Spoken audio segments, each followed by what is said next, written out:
A minor god bangs on your door. Upon opening the door, they say, "Ye need to stop offering these valuable things to me. Gods with more power and authority than I have are getting more and more jealous. This confuses you, since you only offered bracelets made from some colorful rocks and vines. I let them in and offered him a cup of tea. Thank ye, lass. It is— Wait! No! Stop being so nice to me. I am just a minor god of rain," he said. I was still utterly confused. I offered you small bracelets, and now a cup of tea. Why would the major gods be jealous?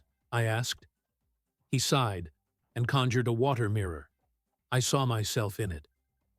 "I don't understand," I said. "Of course you don't. You live alone in a hut away from the others, so you don't know, lass. You have a pure soul and are a beauty," I said. I smiled.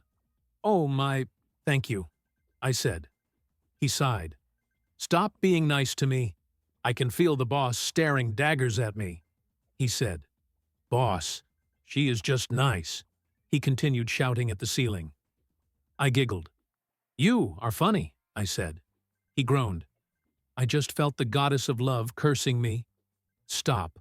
For the love of all the gods, especially me. Stop," he begged. Was it wrong that this just made me want to tease him more? "Can you explain what is going on?" I asked. "Pure soul, pure heart, and wholehearted offerings. Few gods can say no to that. Imagine that this is like the highest kind of offering other than a genocide," he seriously said. "Damn, the difference between those two." "But I like rain." I smiled. It thundered outside. "Gee, lass, just pray to the boss first, and then to me, okay? Also, try to pray to the other gods and goddesses a few times, please. I don't want to be tortured at the feasts anymore. Their silent treatment and random, 'oops, I didn't mean that' moments are killing me," he said. He pouted. No wonder the other gods messed with him. It was fun. "Also pray to the goddess of love. I am pretty sure she cursed me to attract mud dwellers," he muttered. "Maybe I would pray to her to help me get together with a certain rain god." I winked. He blushed. "Don't joke like that," he stuttered. "Okay, great god." I laughed. He paled. "Don't call me that," he shouted, running away. I giggled and went to pray to the other gods, offering bracelets and statues, asking for them to give him a break. I wanted him to be mine, and mine alone. Please like and subscribe. Another story is A Minor God Bangs on Your Door. Upon opening the door, they say, "Ye need to stop offering these valuable things to me. Gods with more power and authority than I have are getting more and more jealous.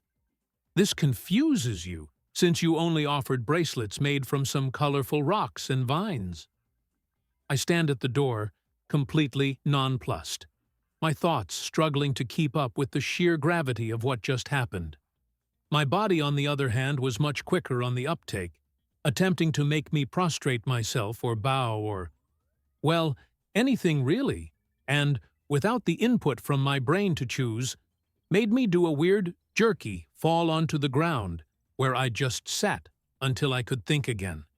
As I stared at the being stood just outside my door, its face wrinkling into what looked like an apologetic smile, I contemplated the offerings they had referenced. My mind suddenly caught up, and I asked, Who are you exactly?"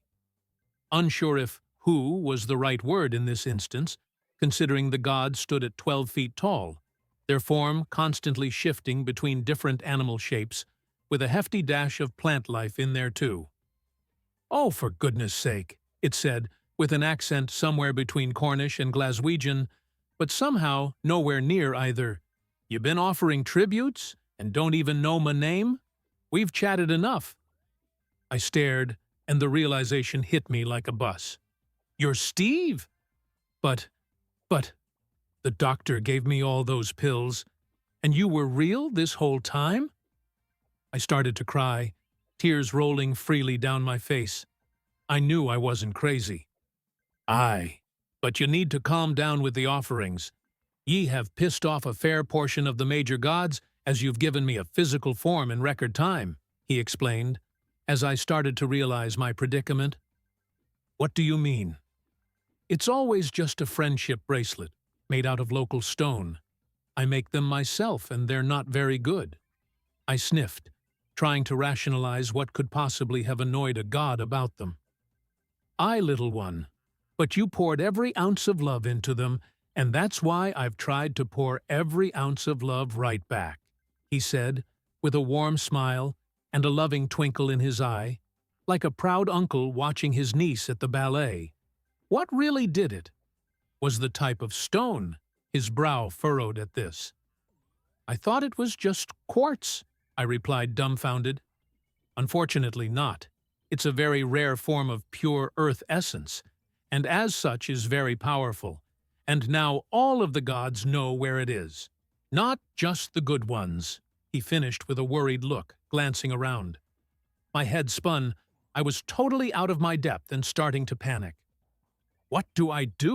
I said, a nervous quaver in my voice. Only one thing we can do. Go get as much as we can, and you have to come with me, he said with an apologetic look and a flourish of his hand to lead me out the door. As I stepped out into the warm afternoon sunshine, I felt happy, like I'd been thrust into a beautiful dream. Where to, Steve? I asked, still reeling from the last 5 minutes, but with nothing to leave behind, besides my half-eaten dinner. You tell me, said Steve,